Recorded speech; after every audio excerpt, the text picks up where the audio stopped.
Hi guys, as I promised, today we try to cover the complete functions for our math method.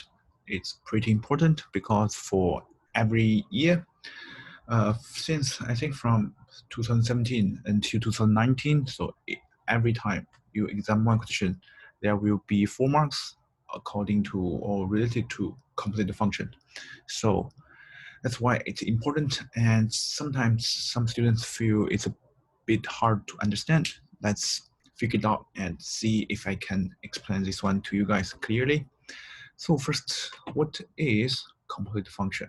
So basically, it's two functions, okay? And they combine together. It's not like our previous videos, it's f times g or f plus g. This one is the sequential, which is in the chain, okay? So for example, if I have my x value into the f first, okay, then I get my fx, right? So we put all of this into g, then I got g fx. Another way is my x value put into g first, then I get gx, then I put all of them in f, so it will become fgx. Okay, so it's in sequence. This one is 1, this one is 2, this one is 1, and this one is 2. So it's as books, for example, the textbook shows us this is input first to our F machine, then to our G machine, then we get our output. That's why we call it complete function. And the shortcut way for this one is GOF, okay, GOF. And for this one, it's FOG, FOG, okay? So let's see, because the functions can be treated as machine, okay? So for any types of machine, we cannot take, any random input. Then our machine gonna become like failure or make some errors, right? So similarly, our functions also can take some certain values. So as in math terminology, we call it like domain, right? So we combine these two functions together, we have to figure out the domain of the complete functions, right? Let's see how we're gonna do it, okay? So my way is always working like backwards because every time I see this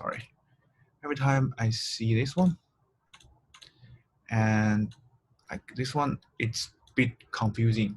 I know the graph like so many errors between them. That's why I always give my students to the two-step machines graph and to help them to understand when it's defined, okay? Make sure we get this one general. In general, for functions f and g such that range of g is a subset of domain of g, we define the complete function g with f, okay? So let's see if I can make this one. So first, my x goes to my fx, so goes to my f, so I get my fx out, right? Then I go to g, then I got my fx. Actually, this one don't need the box. Yep, okay, my output. So let's see if my g can only take some value from, let's say, 0 to 1, okay? But my fx suddenly give me like this, 1, 2, 3, something like that, okay? Or the small brackets. So which means no matter what my x value is, my fx always give me 1 or 1, 2, 3, right? Random number like 2.1, like 3.0, sorry, like 2.1 or 2.3 or 2.9, something like that. But my g can only take the value between 0 to 1. So which means the range of f is not the subset of g, which means this machine or this whole function gonna be failed. Because let's say I give you 2.5 and we knock the g star. Can you take the value? G said, no, I can only take 0 to 1, right? So this one becomes failure, okay? Error occurs. So that's why we have to make the fx value inside the domain of G. Okay, so similarly, if I make another way, like G to the F, so I have to make the range of Gx is subset of the domain of Fx. Okay, so that's the other way around. So if I go to G first, then goes to F. Okay, now I will try to give you some examples to find the values of our new complete function and new domain. Okay, just show you guys a really good example. Just give me a sec. So let's look at this one. Okay, example 22. This one is pretty good, and I always use this one to illustrate my point. Okay, let's look at this one. So the first one is fx is x squared minus 1, and gx is square root of x. X is greater or equal to 0, and this one is x belongs to R. Okay, so the first they tell us GF and state why this one is not defined. GFX is not defined, and we have to state, or we have to show that. So let's use our model. So this is our x value. We go to G first. Sorry, we go to F first. Then we get the fx. Then we go to G. Then we got our GFX over here. Okay, so let's see. My G can only take greater than 0, right? So right over here, greater than 0. But let's look at the fx. Fx is x squared minus 1. So the graph is look like this one. And it's got negative 1 over here. So which is this graph. Okay. So the range of fx, I use another color, is negative 1 to infinity. Or we just shortcut way like greater or equal to negative 1 over here. This is my fx value can take, okay? So then we realize, okay, so it's possible we're gonna fail our system not gonna work.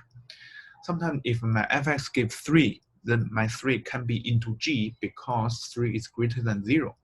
But if I give you fx, the input is negative half, then we realize that G cannot take the negative values, so which is invalid in this case. That's why the GFX is not defined, right? Because the fx is not inside the G.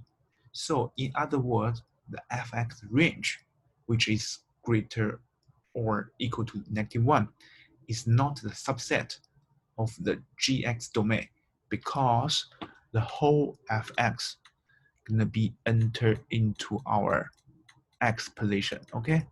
So this refer to the domain.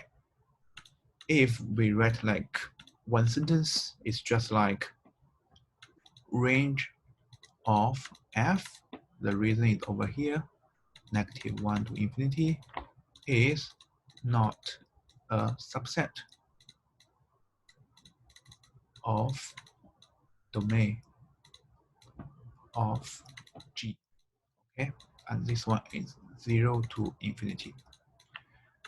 The things in the green brackets is not required. I just write it for you guys to help you understand, okay? Now we've done the first one, we've done the first case. Now let's move on to next one. Next one is the key thing, and it's gonna be showing on exam. Okay, exam 1 question. Define the restriction of f star of f such that this one is defined, and then find the equation. So basically, it tells us to restrict the domain, then to help us to define this function, to make it valid. So let's look at this one. My suggestion is working backward.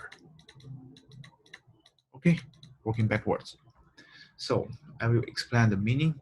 The first one is gx must be greater or equal to 0. This is our baseline. Okay, we cannot go under.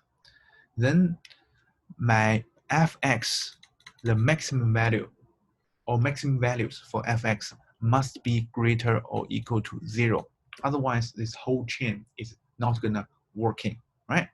So I got over here, my fx must be greater or equal to 0.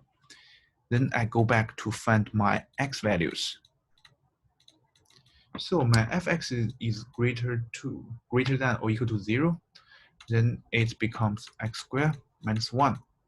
Because over here, I just plug the value in, is greater than or equal to 0.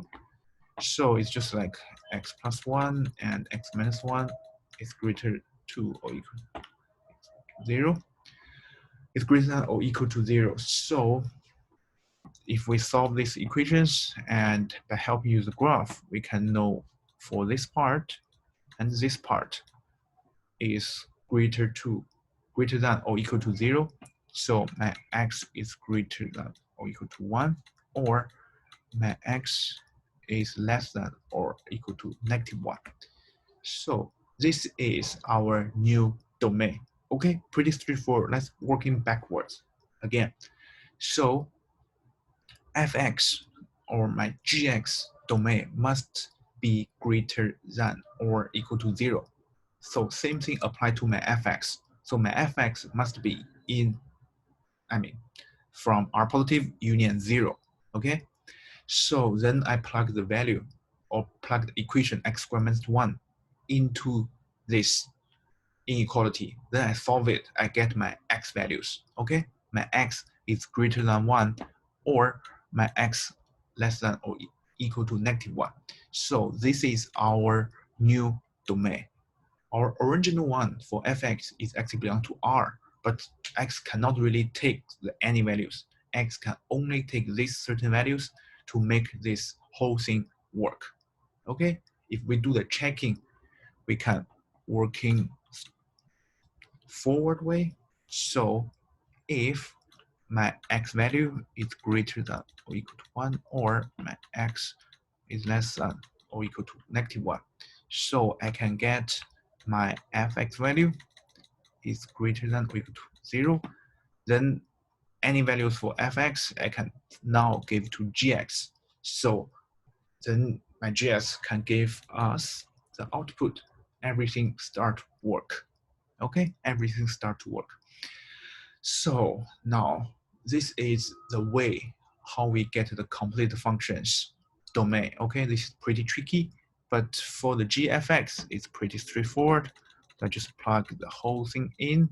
So it's gonna g x squared minus 1. So it's gonna be square root x squared minus 1. Okay, this is the relationship we are looking for. Okay, g or f. Okay, so hopefully this one makes sense to you guys. And just for your quick checking, you guys can try question 8, which is this one, and also the question 9, and also the question 11 to practice the method I just tell you guys. So hopefully it helps you to understand more about completed functions.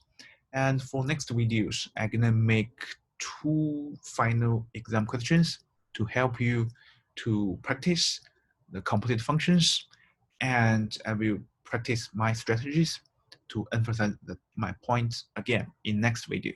Okay, and hopefully my videos can help you guys learn math, and just remember, math is fun. Okay, and if you like my videos, just subscribe and click the like button. And if you want me to do more videos related to other topics, please let me know. Okay, thanks guys, and see you at the next video. Bye bye.